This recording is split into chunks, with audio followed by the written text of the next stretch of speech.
Hello, welcome everyone to our weekly Dhamma session.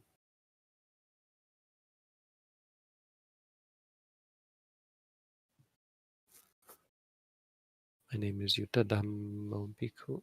I'm here to share the Dhamma, and I'm joined today by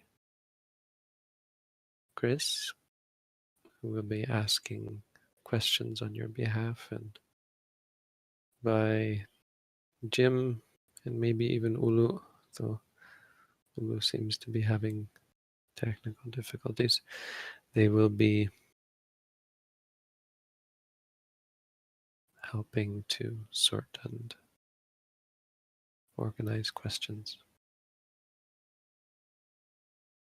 Chris is also our slide master, so he will be responsible for the display that you see. So thank you to all of them for their help. Thank you to everyone for coming out to listen. We don't use video for this session purposefully because the idea is not to see me or see something.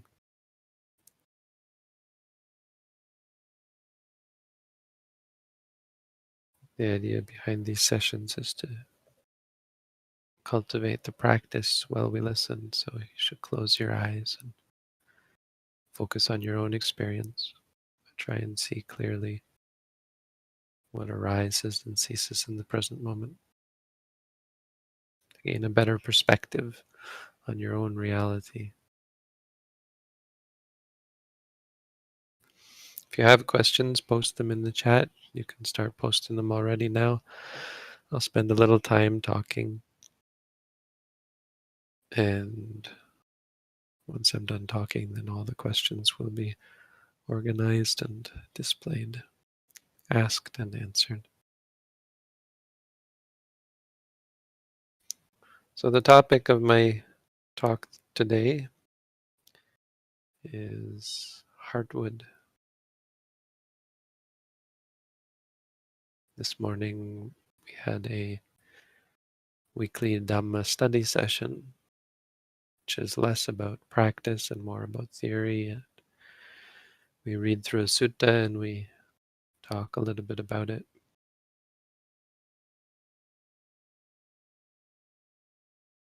And today's sutta was called the Mahasarupama Sutta, a greater discourse on Heartwood, on the simile of the Heartwood. So in it, the Buddha provides a simile that he says, basically that Buddhism is like a big tree, magical tree, or spirituality is like a forest. You can go into the forest looking for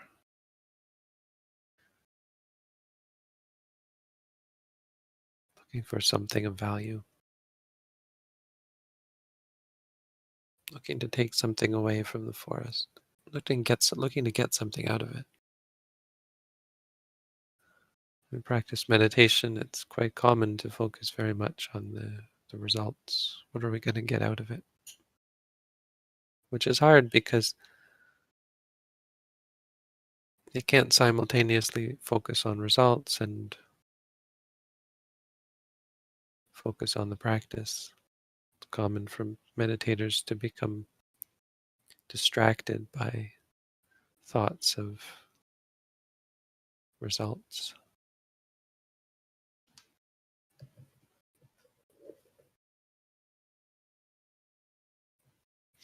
So when we practice, it's important not to obsess over results, but it is good to have some idea of what you might get out of the practice of the spiritual path. What might you get out of Buddhism?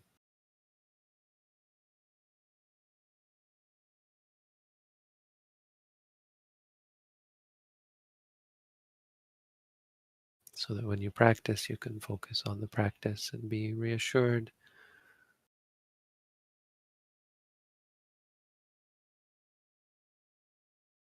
that the benefits are worth the cost.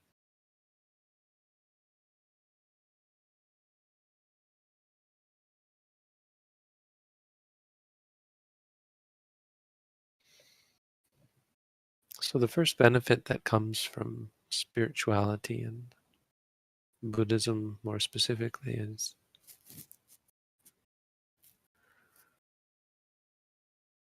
is material and worldly gain. Now, this is true for monks.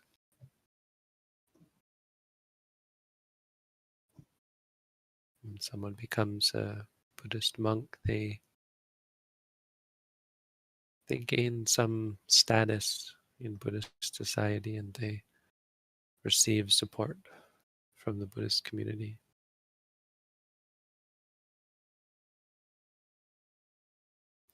And now, obviously, this is not a very spiritual reason for becoming Buddhist or becoming a Buddhist monk, but it bears mentioning. It bears mentioning because there is some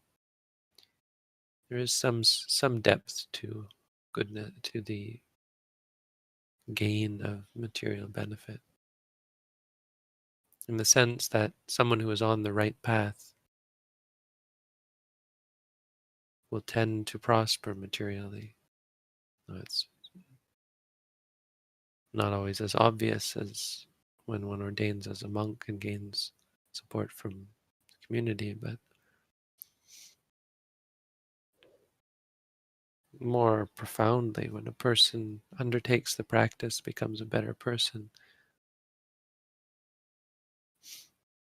their relationship with the world around them, with other people, with their society, can only improve. Their status and their reputation.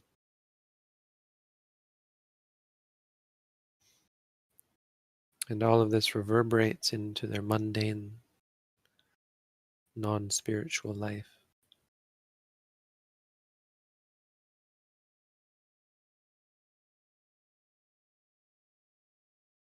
This is why many non-spiritual people approach religion as a bit of a bank of sorts, where they support religious institutions and expect some return on their investment, and often do gain return on their investment. Certainly, if not in this life, the promise that many religious traditions, including Buddhism, give is a better afterlife. Now, Buddhism, I think, has a better chance of providing that sort of promise, following through with that sort of promise, because of the focus on truly important things like the cultivation of good deeds and good thoughts and good inclinations, rather than beliefs and views and doctrines. So when a person is charitable, when a person is ethical, and so on, the benefits come not from some spiritual entity, but they come from one's own goodness. And so there's more of a down to earth, well, it's actually rooted in reality. So the benefits are actually rooted in truth and they're actually real.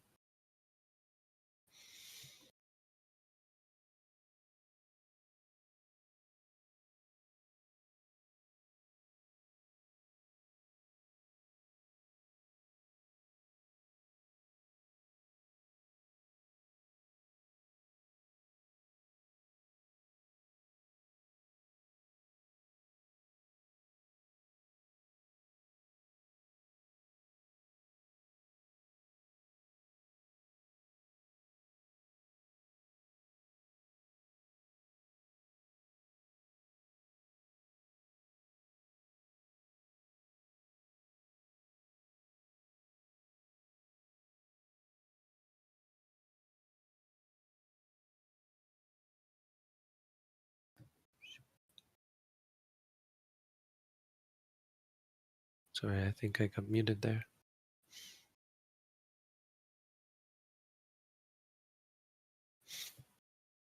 What was the last thing you heard?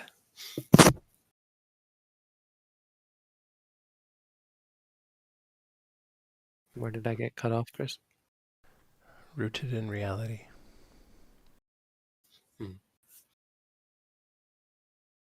But so the benefits of spiritual practice are the benefits of the worldly benefits of spiritual practice are very real. But they're certainly not the most compelling reason to practice spirituality. They're not really a great benefit. The Buddha likened it to a person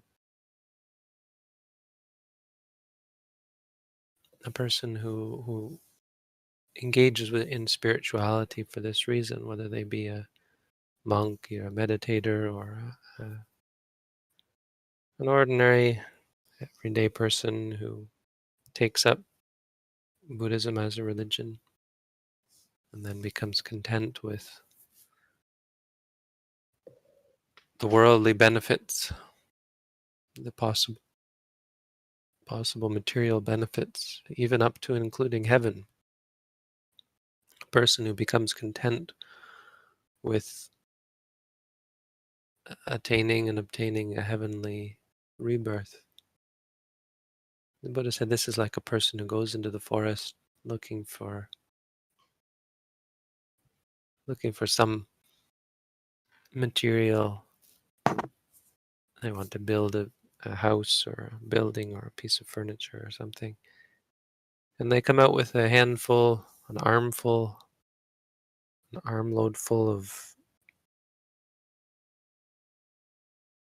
twigs and leaves.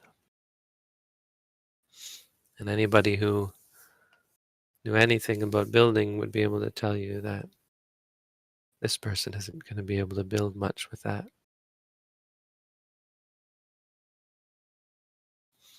They got something out of it, that's for sure, but it's not really that beneficial. There's nothing of any real benefit there because heaven, of course, is impermanent. Not to speak of any other material benefit that might come. It's actually dangerous, just like if you try to build a house with sticks and leaves. Bad things can surely happen. The same way, if you're dependent and complacent,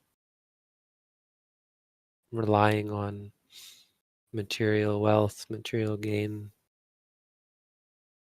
you'll be certainly left unprepared for the loss, the degradation, or the dissolution of such support.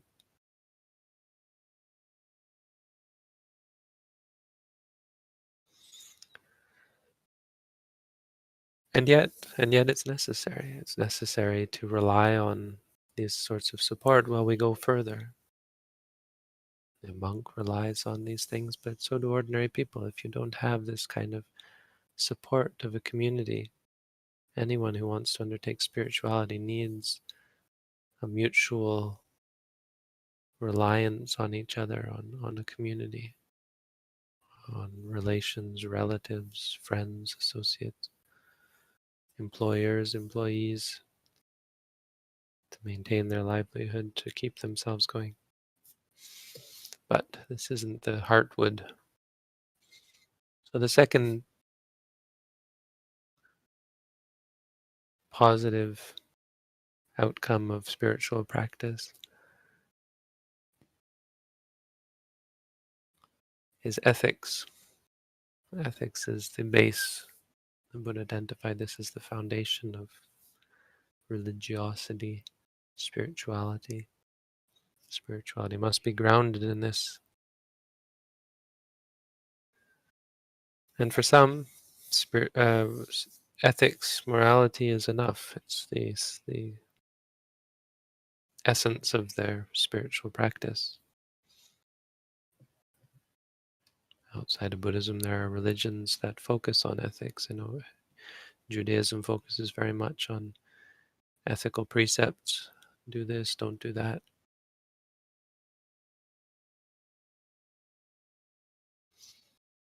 Most religions have their edicts, their precepts, their commandments. What you must do, what you can't do, what you must believe, what you can't believe.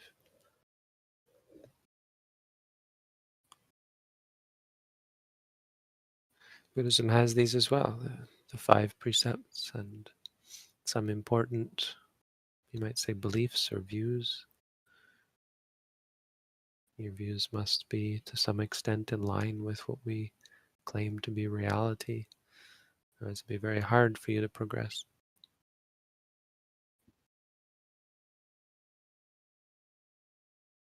But it's certainly not enough. It's not the Heartwood.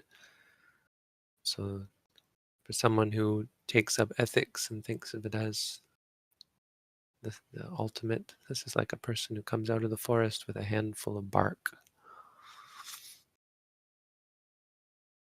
Anyone can see it's not going to be of much use.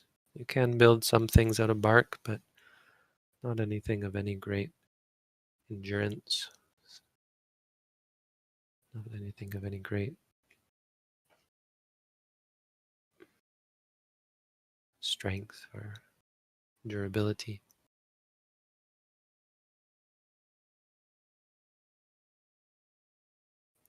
The third thing that comes from practice of spirituality,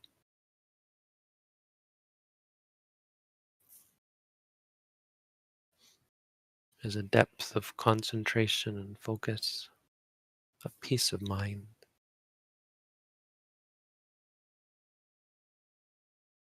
a stillness, coherence, a cohesion in the mind, where the mind becomes very strong, very still, very pure. And this starts to get into something that's a fairly substantial benefit, something that is realizable here and now, something that has depth and profundity to it. And for many is the ultimate goal of their spiritual practice, the state of tranquility, of absorption. So many Buddhists think to be the summum bonum of Buddhism, or experience to be that. Many other religious traditions, it's considered to be communion with some kind of spiritual, some kind of divine entity or divinity, or some sort of ultimate reality. In meditation practice, the mind can become quite still, quite absorbed. But the Buddha called this just like more bark. He said it's a more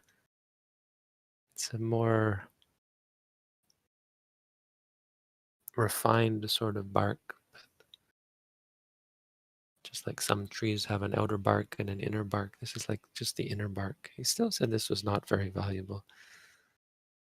Anyone who knows anything about building, about carpentry, about woodworking can tell you that bark isn't going to get you very far.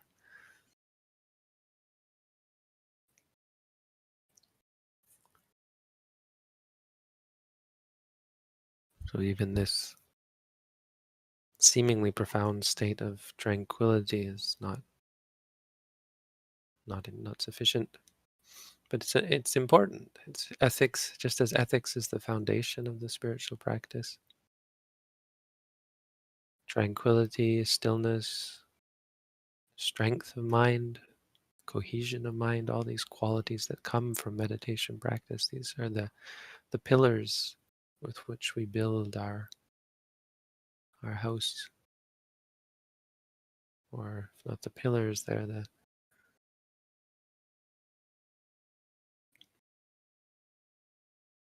whatever it is that you build after you've got the foundation, the frame.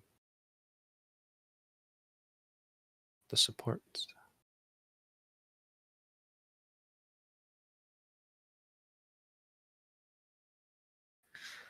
But it's a support. We use it for what? We use it for something further. The Buddha said the next great thing that comes from spirituality is called jnana dasana.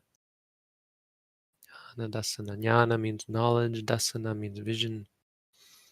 There are many kinds of knowledge and vision that come from tranquility, that come from peace of mind, from depth of mind, from strength of mind, from intense and profound spiritual practice like mindfulness.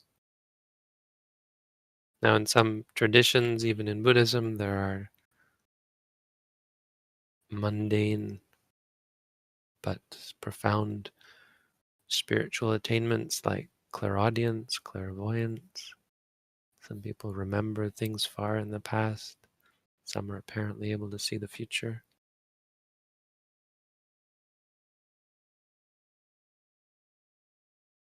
Some people are able to read other people's minds, understand their other people's emotions. What are they feeling? What are they thinking?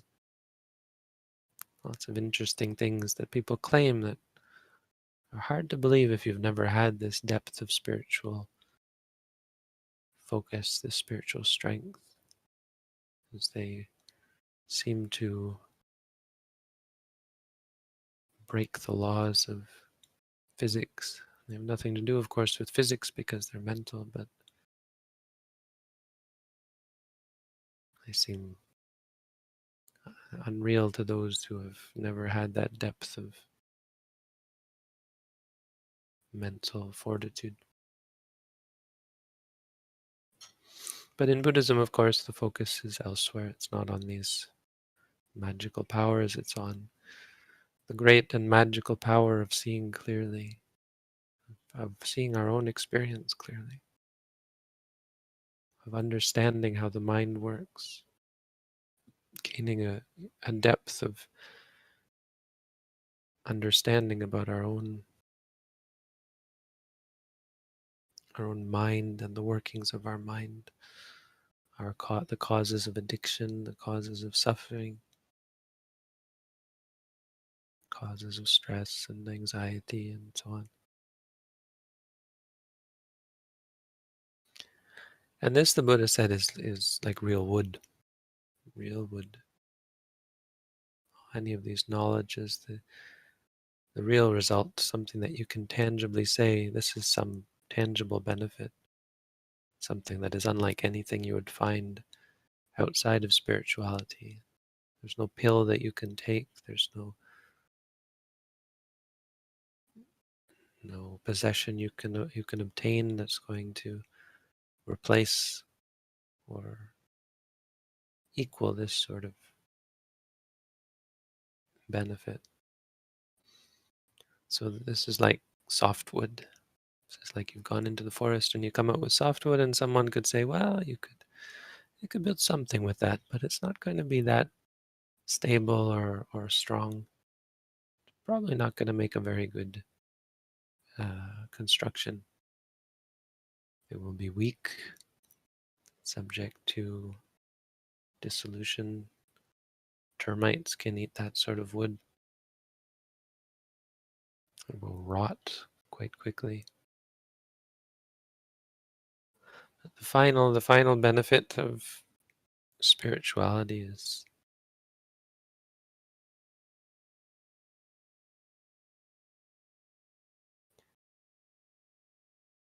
is the consummation of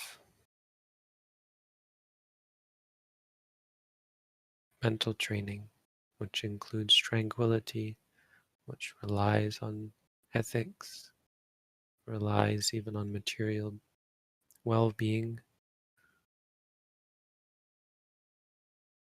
and grows out of knowledge and vision. It comes as a result of knowledge and vision. Knowledge and vision is not really the heartwood of the tree, because at any time someone can become complacent in their knowledge. Quite often, a meditator will practice, after practicing a little bit of meditation, become convinced of the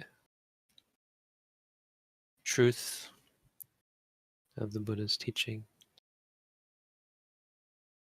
and mistake that conviction for actual realization. And the conviction of it being true seems material, seems real enough, substantial enough to be considered knowledge. And so such a person thinks that they have come to know the Buddha's teaching and becomes complacent. It certainly happens. So, but the true knowledge in Buddhism is such strength and potency that upon gaining it, it leads to the cessation of suffering. It leads immediately to the letting go, not just some kind of theoretical or abstract letting go, but a very visceral cessation of suffering, where there's the cessation of all samsaric experience, of any arising of anything, even memory or perception. There's a complete peace, complete stilling of mental formations.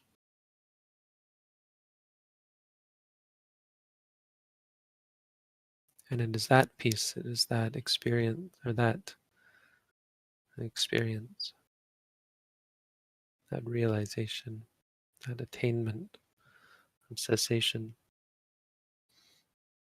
That's the Heartwood. That is something that is of great and lasting benefit. Buddha called this asamaya vimutta, asamaya vimutti, asamaya.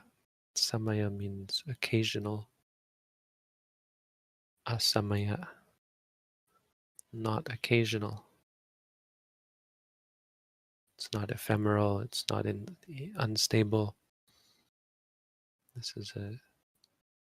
something that is stable. When the mind is let go in this way, there's a true change through wisdom, through that very realization. One's perspective on things changes. One has gained some greater perspective, and everything will be seen through this new light.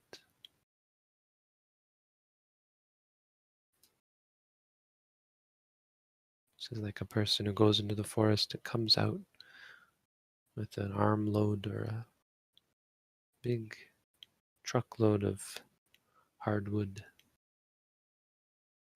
and they can build whatever they want with it. They build a refuge that is truly secure, truly strong, and withstands the vicissitudes of life. A person who has realized this truth, this freedom, liberation of mind,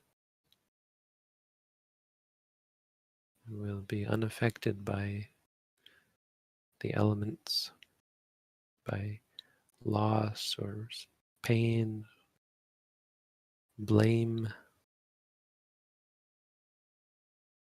be unaffected by the good things in life, but also unaffected by the bad things. Their happiness will not depend on their experience, their situation. They will never be tossed around by things because they've seen beyond it. Their mind is beyond that. They've attained to the goal, the core of the spiritual life. So Buddhism has all these things. This is the progression of practice that the Buddha talked about in the Mahasaropama Sutta. So I think I've talked long enough. That's some food for thought, food for the heart. And now, if there are any questions, we'll move on to our question and answer period. I'm happy to answer the questions that people have already asked. If you haven't, go ahead and place your question in the text box. We're focusing on questions that are of high importance to the people asking them. So it has to be a question that relates to your own spiritual development, something you really need an answer to. So questions that are based on curiosity or theory will get a lower rating of importance. Anyway, our team has organized the questions, and I'll start asking them now. Okay, let's begin. How do you overcome the voice of self-doubt, and how do you teach yourself to let go of regret of past mistakes and the anxiety of an uncertain future?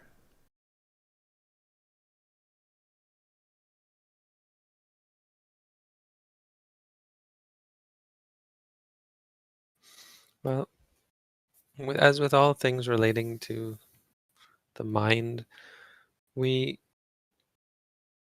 focus on the understanding of them.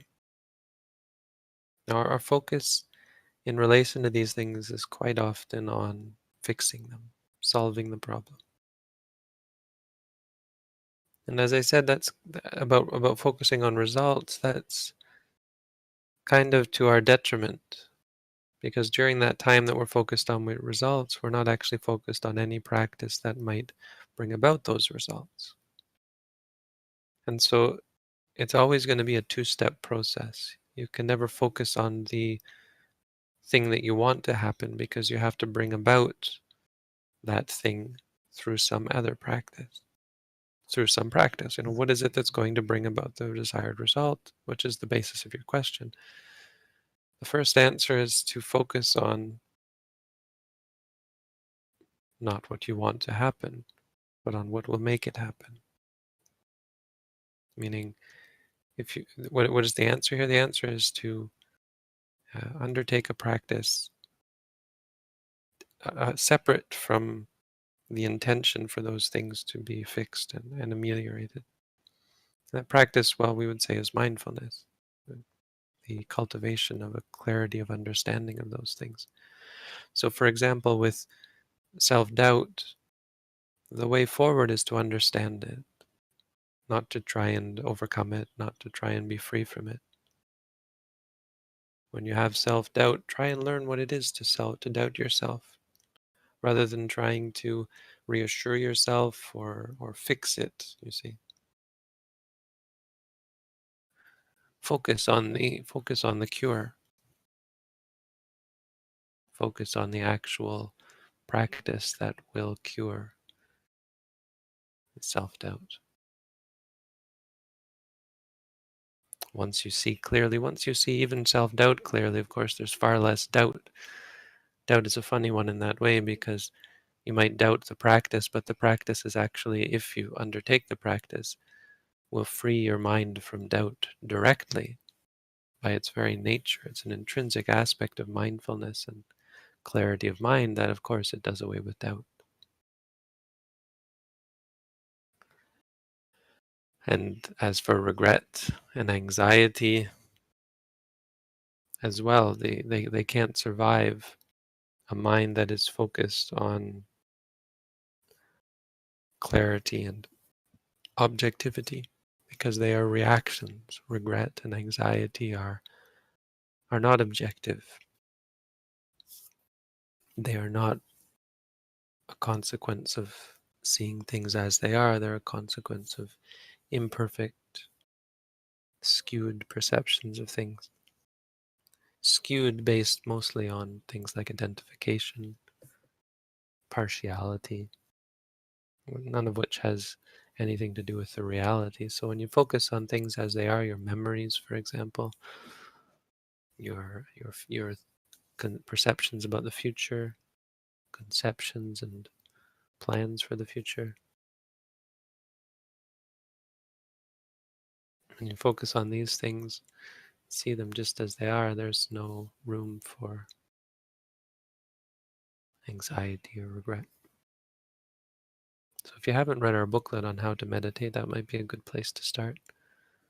If you're interested, you could take a course. We have these at-home courses. It's all free.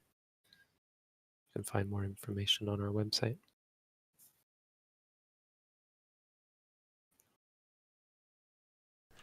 Should I give in to unfocused sleepiness when it arises? Well, there's no real hard and fast rule. It might happen that you do give in to it. It's not something you should feel really bad about. Sometimes you might nod off, or sometimes if it's really strong, you might lie down and go to sleep and start up again when you wake up. But that's sort of a last resort, something you shouldn't discard out of hand. You should be prepared to have to succumb to it.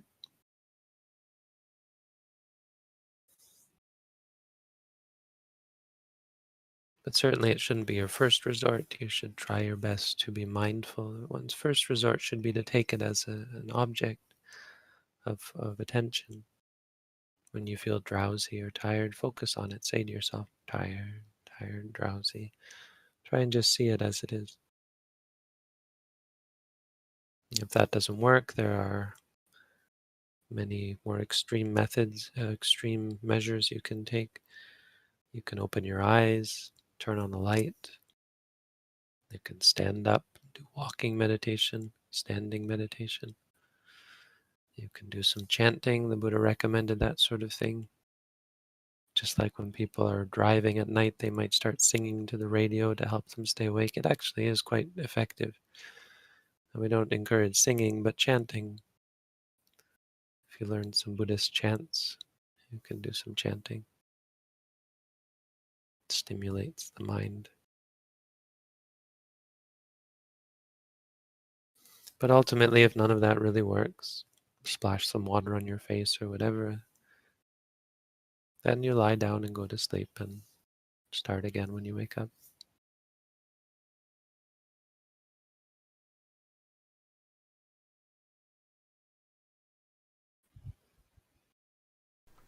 I can sense a deep unhappiness inside of me.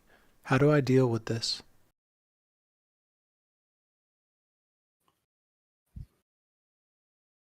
Well, as with the first question, it's something that you try to understand and really try to move away from the idea of fixing it.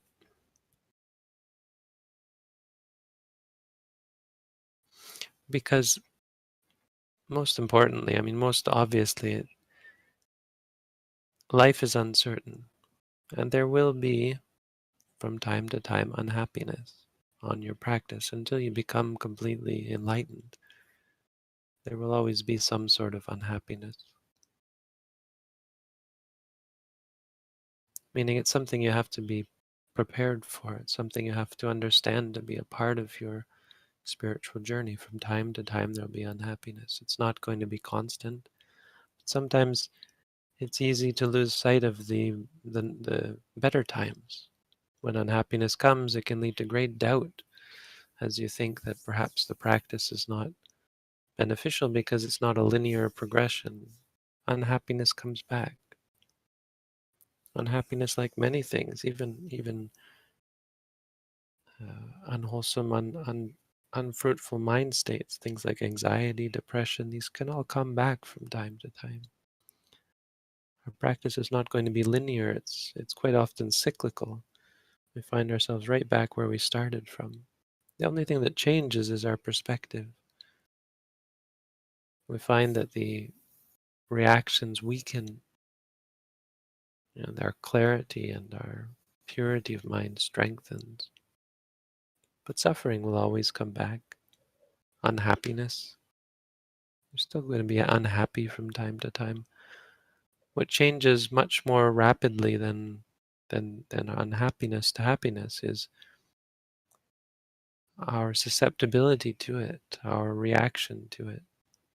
We might feel unhappy but not be concerned by it. We won't be upset or worried or uh, consumed by it. We won't cling to it. because we start to understand that this is the result of our inclinations of mind. We have the susceptibility to suffer. Become more patient with our pain, more patient with our pleasure as well. Even an enlightened being doesn't always feel happy. All they lose is their susceptibility to pain. And so they do never feel unhappy. But more importantly, they don't cling to anything, and that's why they don't feel unhappy. They've gone through the unhappiness without reacting to it, without feeding it. And so it wastes away.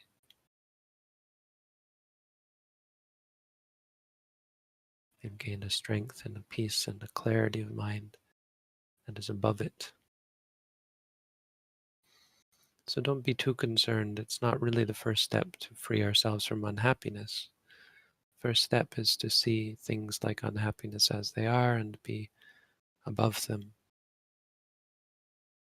In a sense, to be happy even when you're unhappy, or to be at peace even when you're unhappy. Understanding that you may not always be happy all the time, and your practice is going to be a bumpy road. But with a proper perspective, you gain a vehicle that allows you to coast through the unhappy time.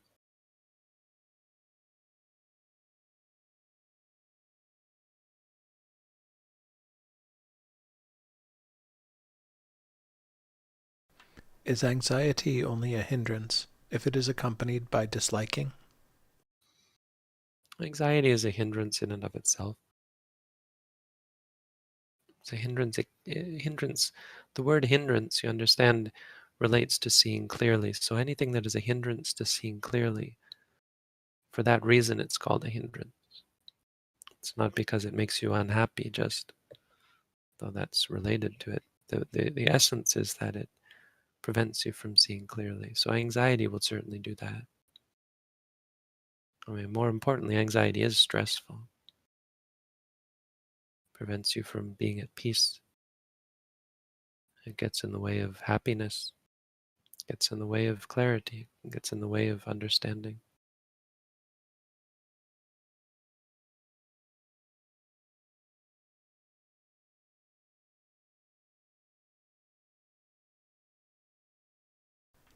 I find myself calm in walking meditation quite often, and I note it. It becomes difficult to notice the dissolution of the calming feeling, since walking meditation is a naturally serene practice. Do you have advice on noting this dissolution? We know what's present. At some periods of your practice, you're going to be more focused on the dissolution. At some points, you're going to be more focused on the arising. None of it is more essential than the other. Just focus on however you experience it. I mean, with things like calm, if it's something that lasts, you don't have to wait for it to go away to gain benefit. We're just trying to gain a better perspective on the calm. So, for example, someone who experiences calm might become very much attached to it, liking it, enjoying it. And because of that, they'll become attached to it. There will arise and persist a sort of clinging to it that insists upon experiencing it, and it is dissatisfied when it doesn't arise. So it's important to note calm, and try to just stay with it until it goes away. But if after some time it doesn't go away, you can resume the walking and just ignore it. If you like it, of course, focus on the liking and say liking, liking.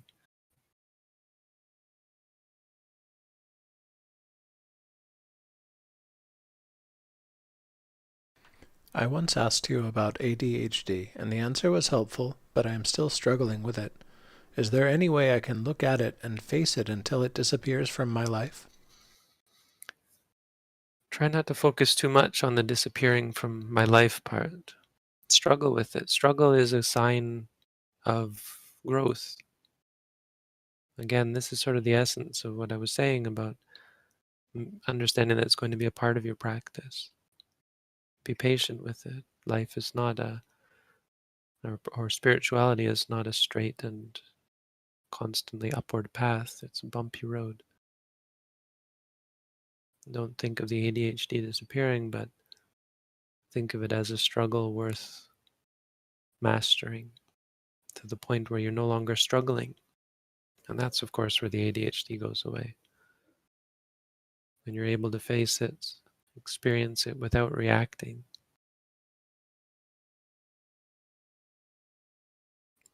That's where the goal is attained.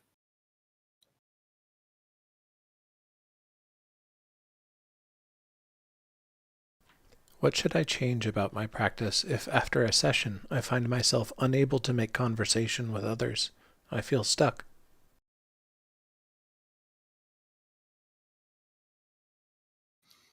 That, I think, just takes time. Be patient with yourself. I mean, mindfulness is, in many cases, for many of us, it's a radical departure from our ordinary perspective on things. And so in the beginning, it can be difficult to reconcile our old ways and patterns with our new perspective. I would say don't be too dogmatic about your understanding about things. Be flexible. Flexibility is something you'll gain with the practice, and welcome that. Don't shy away from the flexibility that comes. Meaning, don't be too caught up in formal mindful practice that you are unable to relate to other people, because that's only going to be a detriment to your practice as you're stressing about that, worrying about your relations to others.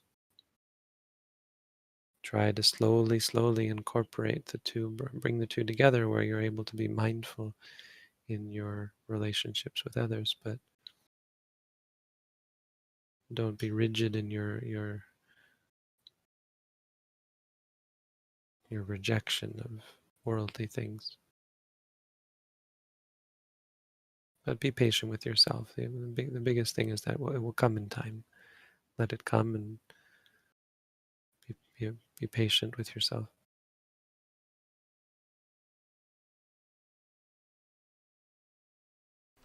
Living in a non-Buddhist society, there are numerous people with wrong views in my life. I never point it out, but I see judgment arising in the mind because I study the Dhamma. Is it correct to note conceit? It is. I wouldn't. It's hard to put too much focus on it, because during the time that you're conceited, for example, it's you're not really mindful during that time. So once you realize it, yes, you can note that. But more importantly, through your practice, that will slowly fade away. It's one of those things that you're going to start to see about yourself that you most likely didn't see clearly before. So it's not exactly a product of the practice. It's one of the habits of the mind that we aim to smoothen out through our clarity, our observation. Meaning, as long as you cultivate the practice and persist in the practice, you'll find it slowly fading away. Don't expect for it to just disappear. It's a pernicious one. But over time and through dedication, you'll find that it slowly fades away. You don't have to address it specifically. It's not magic where you say conceit and you've dealt with that. That's not how it goes. Like anything else, you can note it, but the real solution to conceit is the general state of clarity of mind that comes from noting everything. Nothing to do with the conceit specifically, but to do with the purity of mind that doesn't allow or doesn't admit any sort of conceit.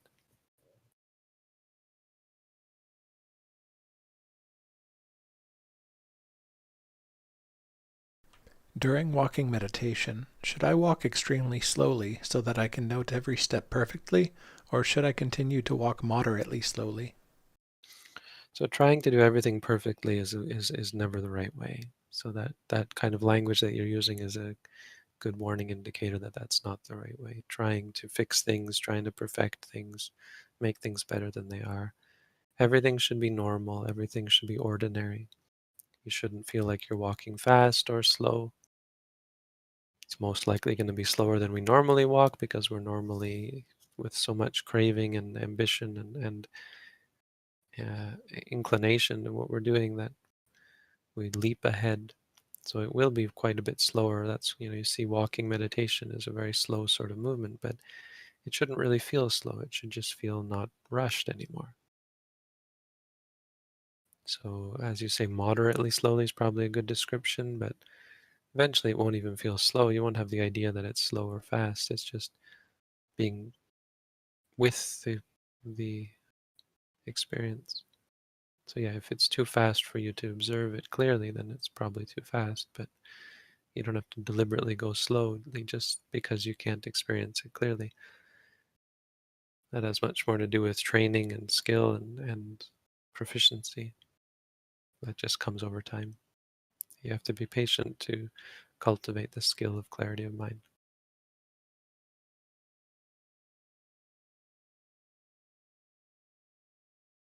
During meditation, I felt my eyes water, goosebumps, and pressure on my forehead. Is this good? There's nothing good or bad really in meditation. The only thing good is clarity of mind.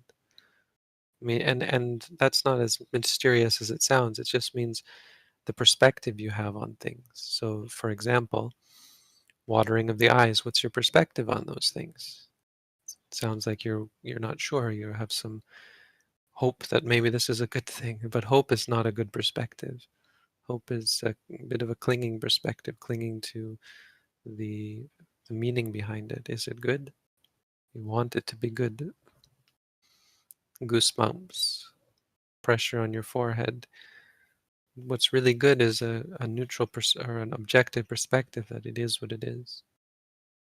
When you feel all of these things, that you're able to see them just as what they are. That's what's good. So if you want to ask whether something is good, that's what should really be asked. Is it good to see these things as they are? That's what's good. Yes, that is good. But for these things themselves, they have no capacity to be either good or bad. They just are what they are. And if you can see that, that's good.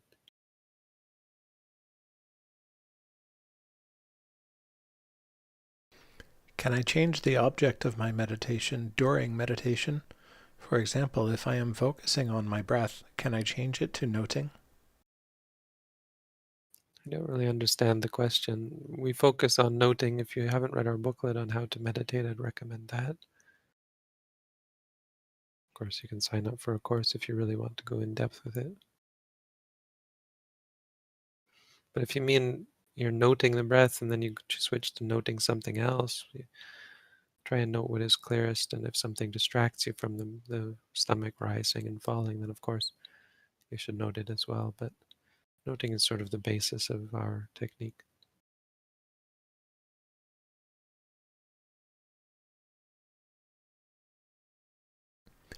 I could have an available time to meditate early in the morning, but I am discouraged because it seems too difficult an undertaking, even if it could have excellent benefits. How do I find the courage?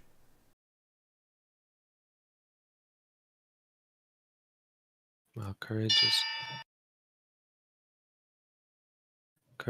an important quality of mind. Something that comes from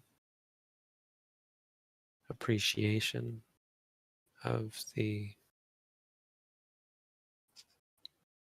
severity of our situation, of the importance of spiritual practice, of the urgency of it, of the greatness of it. It comes from things like study, it comes from association with good people. It's a good question. It's a very practical question. Even though we know we should be practicing, how do we actually go about picking ourselves up, putting aside our procrastination, overcoming our procrastination, and engaging in the practice for real?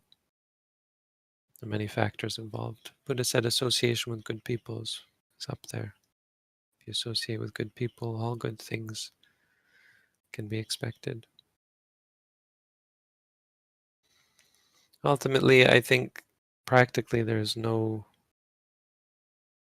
concrete answer to this question. It's a part of the struggle. And so if you're struggling to practice in the morning, then, well, continue to struggle. Don't try and find a resolution, or because you'll just be disappointed if you can't, if you try and then you fail. Consider that the trying is the practice. And if sometimes you are able to practice in the morning, well, good. Don't have expectations that that's going to persist. Just keep trying. That's how success comes about.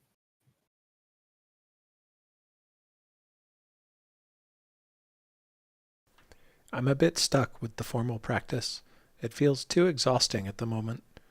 Can keeping the precepts, watching Dhamma talks, and reading suttas create a fertile soil for further progress?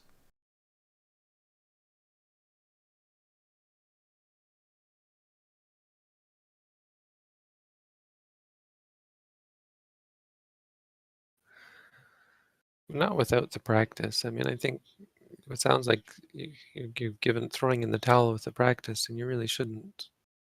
If something feels exhausting, it's really somewhat abstract conception of it.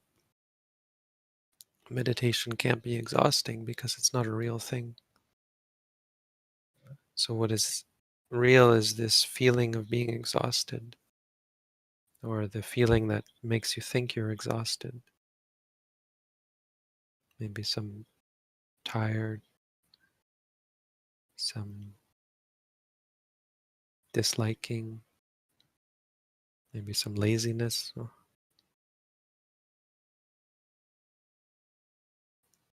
Try and take things as they are from moment to moment.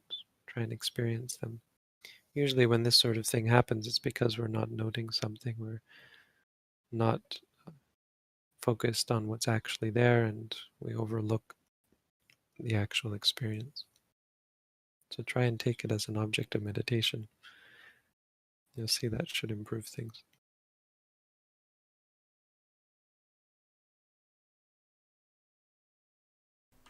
How does one deal with suicidal tendencies? I think practically speaking, one should seek professional help for suicidal tendencies. If they get extreme. I mean, anyone can have a thought about suicide without being suicidal. But if someone is truly considering suicide, they really should seek professional help. It's not something that I'm qualified, or it's not something I'm certified to help with. So, and it's not necessarily something that it is going to be helped by spirituality. I mean, your mind might be in such a state that you're not able to appreciate and engage in the teachings that I have to offer. So in many cases like this, there are people who are better suited to support you during this time. I guess I would say that if you really dedicate yourself to the practice, there really shouldn't be a problem with such suicidal thoughts. And this relates very much to what I was saying about how we can all experience these suicidal thoughts without actually being suicidal. And that's the direction you want to go in. Not getting rid of your suicidal thoughts or inclinations, but trying to see them just as thoughts and inclinations, things that arise and cease. They are experiences as well. It's an experience of thought. It's not me thinking. It's not me who whose life isn't worth living, for example. These are just thoughts. They arise and they cease. There's nothing more to them. If you can see that about everything, including suicidal ideation, then nothing will be a problem for you.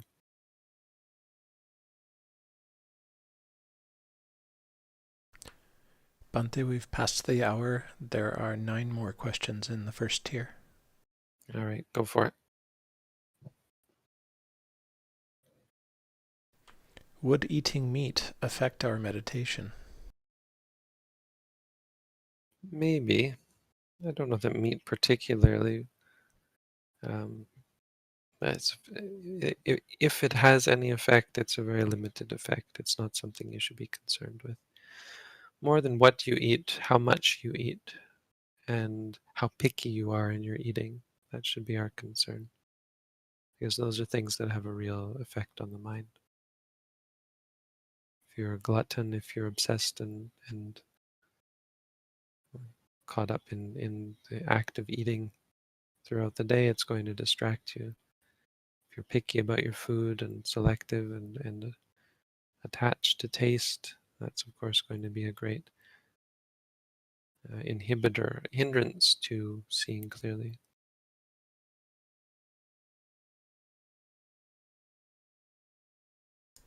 Where exactly in nostril breath meditation does one focus? Well, that's not our technique, so I'm going to defer that to defer. No, I'm going to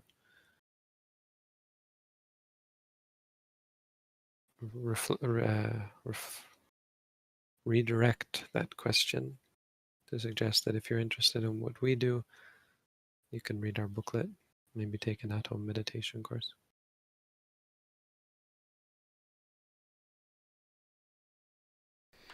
How do you be mindful when being unintentionally dragged into stressful situations like work? It seems I always forget to note. Practice, practice, practice. There really is no other answer. Work at it. I guess another factor is going to be how you live your life. So try and find a life that is more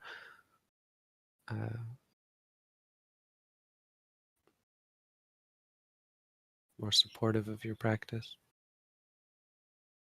But ultimately, it's just practice. It's part of the skill that we're trying to gain is the presence of mind, ability to be mindful.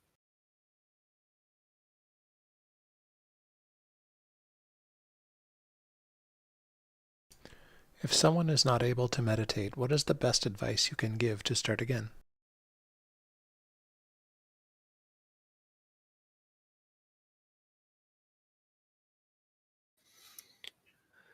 The best advice, I think, is that meditation starts now.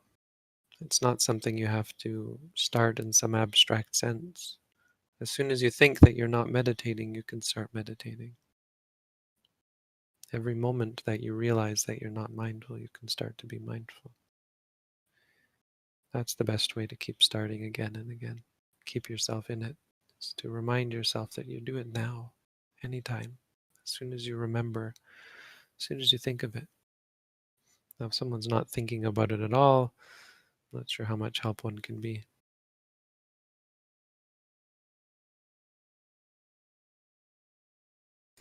During my meditation, there comes a point where I become exceedingly focused. I start feeling a very pleasant feeling in the body, like a lifting up in the air. Should I stay with the breath or the feeling? Stay with the feeling if it's more clear. Now, we don't focus exactly on the breath, we focus on the movement of the stomach rising and falling. So, if you're not doing our technique, I'd encourage you to try reading our booklet to see how we teach and practice. But these feelings are just more experiences, and when they take your attention, just focus on them. Feeling, feeling. If you like it, say liking, liking. If it's pleasant, you can just say pleasant or happy.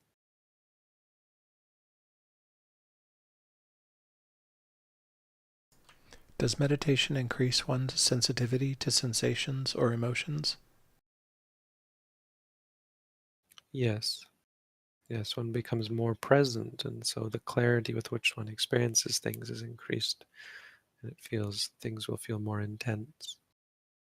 You become more sensitive to them, and you're able to sense the more subtle changes in and the more subtle variations of our mental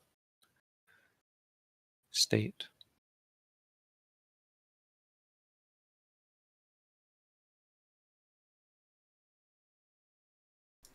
Often in times of intense practice, I experience a phenomenon of lucid dreaming, and I am a bit inexperienced in this area.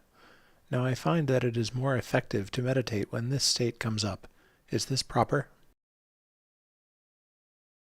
Well, it won't be more effective than your waking state, but certainly if you have a wakefulness during sleep, you can try and apply the practice there. Over time, you'll find that you dream less, you sleep less. So it isn't a long-term issue, but certainly whenever you have the opportunity to be mindful, take it.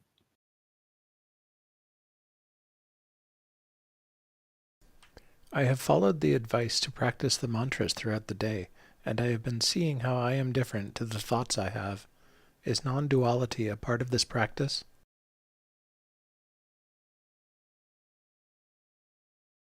So you haven't actually been seeing how you are different from the thoughts you have. What you start to see is that the thoughts themselves are not self.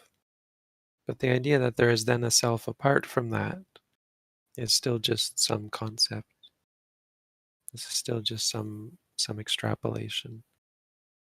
So I wouldn't pay too much attention to that. What's real is that you're going to see that the thoughts are just thoughts. They arise and cease. And that's what's important.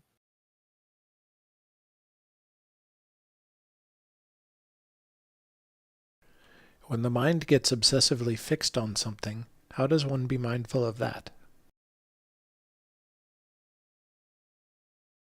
Well, just like anything else, note the obsession, note the clinging. You see, mindfulness is always going to be intermittent. It's going to be in between everything else. Your mind is going to incline in non-mindful ways. And to be mindful of those things, so remember, mindfulness is not actually what we think of as mindfulness. It's reminding yourself. So it happens after you experience something. It always has to. As soon as you've experienced something, you reply to it, you respond to it as an alternative to clinging, to reacting. You respond to it with understanding, acknowledging, with a familiarity and an objectivity. So once you realize that you're obsessed and fixed, that's when the mindfulness begins.